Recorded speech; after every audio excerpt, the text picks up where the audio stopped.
غیر سے دعا کے بارے میں درخواست کرنا اور یہ کہنا کہ آپ میرے لیے دعا کیجئے گا، میرے لیے اس طرح سے اللہ سے مانگیے گا، تو اس سلسلے میں بہتر یہ ہے کہ آدمی خود اپنے لیے دعا کرے دوسروں سے بولنے کے بجائے۔ اب جیسا کہ شفاعت کے بارے میں آتا ہے حدیث کے اندر کہ قیامت کے دن 70,000 لوگ بغیر حساب و کتاب کے جائیں گے، بغیر حساب و کتاب کے جنت میں جائیں گے۔ ان میں سے ایک قسم کے لوگ وہ ہوں گے جو دوسروں سے رقیہ نہیں کرواتے تھے، طلب نہیں کرواتے تھے، طلب نہیں کرتے تھے، یہ نہیں کہتے تھے کہ آپ مجھے دم کر دیں، دم کرنے کے لیے نہیں بولتے تھے۔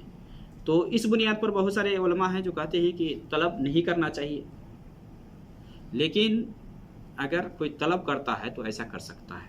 اگر بولتا ہے کسی سے ہاں رقیہ کے بارے میں، دم کے بارے میں، کہ اس سے جو بچتا ہے نا، اللہ پہ توکل اور بھروسہ رکھتا ہے، دوسروں کو یہ نہیں بولتا کہ آپ میرے اوپر دم کر دے، تو 70,000 لوگوں میں سے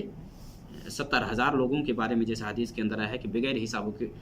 و کتاب کی جنت میں جائیں گے، تو ان میں سے یہ ہوں گے۔ ہم الذین لا یسترقون ولا یتطیرون ولا یکتوون وعلی ربہم یتوکلون، یہ 4 قسم کے لوگ ہیں جو مان لے کہ دوسروں سے طلب نہیں کرتے تھے اور داغ کر کے علاج نہیں کرتے تھے، اسی طرح سے کہ یتطیرون، اس سے بدشگونی نہیں لیتے تھے یا اس طرح سے نکال کر کے، یا اللہ پر ہی توکل رکھتے تھے، اس طرح کے جو لوگ ہیں یہ بغیر حساب و کتاب کے جنت میں جائیں گے۔ تو دوسروں سے اگر خاص کر کے اگر اہل علم ہے یا مان لے کہ فضیلت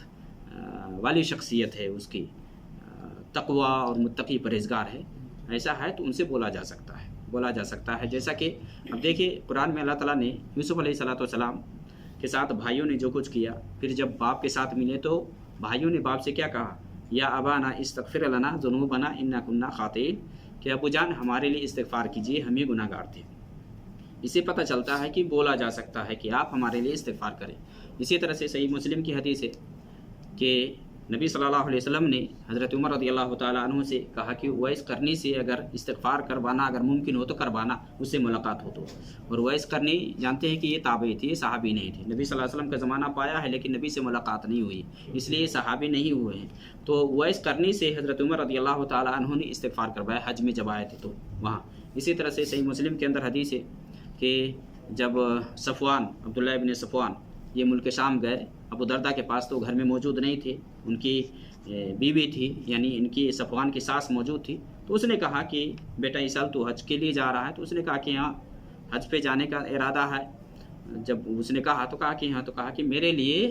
استغفار کیجیے گا، دعا کیجیے گا، دعا خیر کیجیے گا، اس لیے کہ حدیث کے اندر ہے نبی صلی اللہ علیہ وسلم نے جو فرمایا کہ اگر کوئی بھی مسلمان اپنے بھائی کے لیے غیبانے میں جو دعا کرتا ہے تو اس کے سر کے پاس فرشتہ جو مقرر ہوتا ہے نا، وہ اس پہ آمین کہتا ہے اور یہ کہتا ہے کہ تمہیں بھی وہ چیز حاصل ہو۔ تو اس سے پتہ چلتا ہے کہ دوسروں سے دعا کے لیے بولا جا سکتا ہے، خاص کر کے اگر اہل علم ہو۔ اور صحابہ میں دیکھیں خود نبی صلی اللہ علیہ وسلم سے بسا اوقات بعض صحابہ دعا کرواتے تھے اور کہتے تھے دعا کرنے کے لیے، جیسا کہ بارش کے لیے نبی صلی اللہ علیہ وسلم سے کہے کہ بارش نہیں ہو رہی دعا کر دیجیے، یا اور بھی مواقع سے ملتا ہے کہ صحابہ نے دعا کے لیے نبی صلی اللہ علیہ وسلم سے کہا ہے، نبی صلی اللہ علیہ وسلم نے دعا بھی دی ہے۔